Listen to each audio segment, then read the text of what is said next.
unless your name sounds something like Rahul Kejriwal, Arvind Banerjee और ममता गांधी। ये Tom Dick and Harry की जो तिगड़ी है, इसमें से ये मंझले वाले भाई के साथ ऐसा क्या फैसिनेशन है भैया?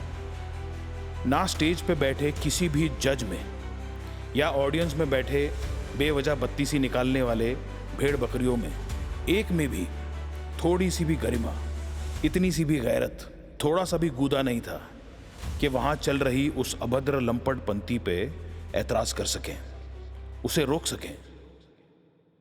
100 अच्छाइयां करने से किसी को एक अपराध करने का हक नहीं मिल जाता। पॉडकास्ट के पीछे का रणवीर अलाहाबादिया कैसा इंसान है, ये बस तब तक नहीं पता था जब तक उसने ढिंडोरा पीट के खुद नहीं बता दिया कि असल में वो सोचता क्या है। कुछ लोग कह रहे हैं कि वो तो इतने अच्छे अच्छे बड़े बड़े लोगों के साथ पॉडकास्ट कर चुका है, भूत प्रेत की, धरती पाताल की, दुनिया जहान की, भगवान की अच्छी अच्छी बातें बता चुका है। वो ऐसा इंसान नहीं हो सकता, ये गलती से निकल गया होगा। मैं उनके हर बात से सहमत हूं, सिवाय उस आखिरी वाली के। महानुभाव अगर हिसाब में 100 रुपए जोड़ना भूल जाएं, फूल गोभी की जगह पत्ता गोभी ले आएं, या फिर खचाखच भरी ट्रेन में किसी के जूते पे अपना जूता रख दें, तो उन्हें गलतियां कहते हैं। जो इन भाई साहब ने किया वो हिमाकत है, गुनाह है।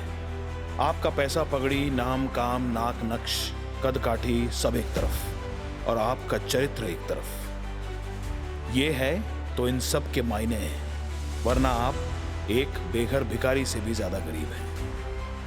जब सामने नेता, अभिनेता, अफसरों जैसे ताकतवर लोग बैठे हों, मुंह पे माइक हो और सब कुछ रिकॉर्ड हो रहा हो, तब अच्छा बनना, अच्छी अच्छी बातें करना कोई असाधारण बात नहीं।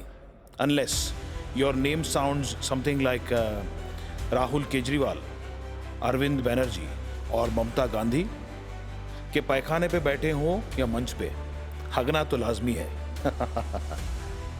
आगे बढ़ने से पहले 3 मुफ्त चीजें, लाइक, शेयर, सब्सक्राइब, और मैं चाहता हूं कि आप इन तीनों ही चीजों का भरपूर फायदा उठाएं। मुद्दे पर वापस आते हैं। क्या आप रोज रात अपने पेरेंट्स को करते हुए देखना चाहेंगे, या फिर उन्हें ज्वाइन करके वो हमेशा के लिए रोक देंगे?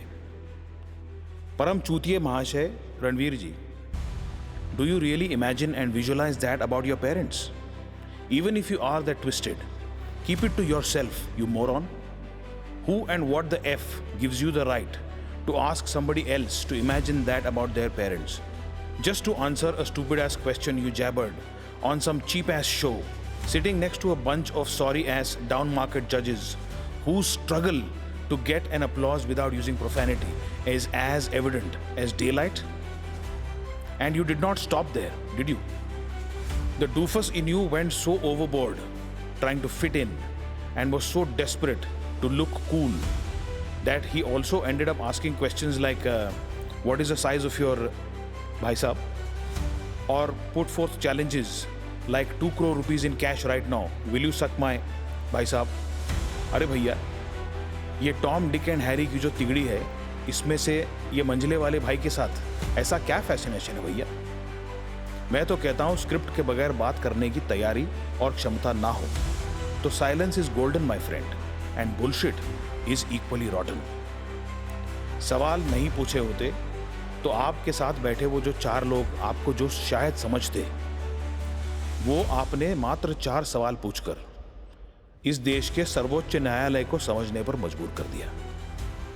आप में से जितने भी लोग उसे बेचारा या बलि का बकरा समझ रहे हैं, वो मुझे बस इतना बता दें कि उस कंटेस्टेंट जिससे ये बेहुदा सवाल पूछे गए, उसकी जगह आपकी अपनी बहन होती तो, या आप खुद होते तो क्या करते? बत्तीसी निकालकर उन 5 चमंटों के साथ ही करते और बाद में कहते कि मुंह से निकल गया होगा। अरे ये बेहूदगी मुंह से निकली है, लेकिन रास्ता बदल के जाना कहीं और था। उसको मुंह से निकली और लफ्जों में ढल गई। जब मैंने पहली बार टीवी पर ये न्यूज देखी, तब कई ख्याल दिमाग में आए। क्या रणवीर खुद अपने माँ बाप के बारे में ये सोचता होगा? वो माँ बाप जो अपने बच्चों के लिए क्या क्या करते हैं, ये अलग से समझाने, बताने या याद दिलाने की जरूरत नहीं होती। और ये खबर सुनकर उनके दिमाग में क्या आया होगा कि क्या हमारा बेटा दबे पांव रात को हमारे कमरे के बाहर आकर हमारे बारे में ये ऐसा सोचता है। और सबसे अहम बात, उसके साथ जो 4 नपुंसक चूतिए लाफिंग गैस खा के हाथ में माइक लेके बैठे हुए थे, क्या आज तक कभी उनका जमीर जागा होगा? कब आखिरी बार किसी बात पे उनका खून खौला होगा? ना स्टेज पे बैठे किसी भी जज में या ऑडियंस में बैठे बेवजह बत्ती सी निकालने वाले भेड़ बकरियों में एक में भी थोड़ी सी भी गरिमा, इतनी सी भी गैरत, थोड़ा सा भी गूदा नहीं था कि वहां चल रही उस अभद्र लंपट पंक्ति पे ऐतराज कर सकें, उसे रोक सकें। मुझे अचंभा होता है, दुख होता है और गुस्सा भी आता है उस लौंडे पर जो अपने माँ बाप के बारे में ऐसी घिनौनी बात सुनकर भी वहां चुपचाप खड़ा रहा। शर्मिंदा तो जरूर हुआ होगा, लेकिन फिर उसने गुस्से में आकर अपना माइक रणवीर के मुंह पे क्यों नहीं मारा, या 2 कदम आगे बढ़कर उसके मुंह पे क्यों नहीं थूका, या चिल्लाकर इतना भी क्यों नहीं कह सका कि चुप कर बदतमीज बेगैरत, इसी वक्त मुझसे माफी मांग वरना तेरा मुंह तोड़ दूंगा। उस शो में या ऐसे किसी भी शो में जाने वाले हर कंटेस्टेंट से आज मैं ये पूछना चाहता हूं कि मेरे प्यारे भाइयों और बहनों, जजेस को इंप्रेस करना, सिलेक्ट होना और जीतना आपके लिए कितना जरूरी है? परिवार की आबरू, अपना आत्मसम्मान दरवाजे के बाहर छोड़ने पड़ जाए, जिल्लत और बेइज्जती बर्दाश्त करनी पड़ जाए और बदसलूकी और बेशर्मी का कड़वा घूंट पीकर भी चुप रहना पड़ जाए, इतना जरूरी है? लक्ष्य प्राप्ति नामक चिड़िया का ज्ञान और उसकी उड़ान पर ध्यान सबका होना चाहिए और हर किसी ने उस चिड़िया के लिए घोंसला भी बनाना चाहिए। लेकिन चिड़िया को घोंसले तक लाने के लिए क्या क्या दांव पर लगाना है और किस किस की बलि चढ़ानी है, ये निर्णय बहुत सोच समझ कर लीजिएगा। रणवीर के लिए बस इतना ही कहूंगा, The wise open their mouths because they have something to say, and fools open their mouths because they have to say something.